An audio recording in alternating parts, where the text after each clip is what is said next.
Hello, Pete here again, and today I want to do a little bit of a video on an article from the Long John's True Treasure April 1974 issue. There's an article in here called the Lost Chest of Coins on Kelly's Bluff, and it was submitted by this man, and I read the article, and it is very, very accurate and concise, and I don't see any errors in it whatsoever. I can actually vouch for his article because we did a research book called Dubuque, Iowa's Forgotten Gold. Anyway, this book is about a miser who in 1867 passed away. Uh, he had mined ore on Kelly's Bluff. He got up in that area long before it was open to white settlement. He knew where the choice claims would be, and he filed on them. He continued to mine his ores. He would build his own barges at times, or pay for transportation, take it downriver and sell his ore. Then he'd make it back up to Dubuque and continue mining and such. He was known to not spend much money. Anyway, he had many adventures, one in New York City where supposedly he was harassed and committed a murder.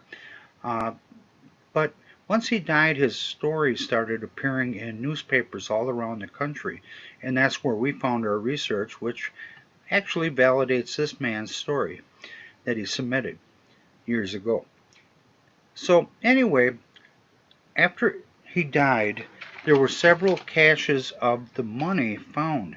The first one was by a person named, oddly enough, Peter Fortune.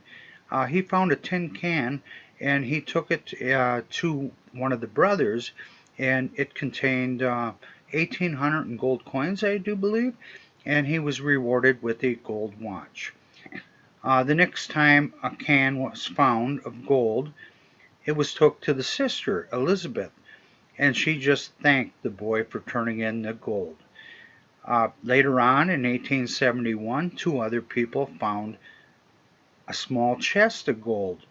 They were digging a pit for their fire, and they discovered this little chest, and when it was locked, so they took it to Elizabeth. The lock was broke, and out spilled on the table 10,000 in gold coins.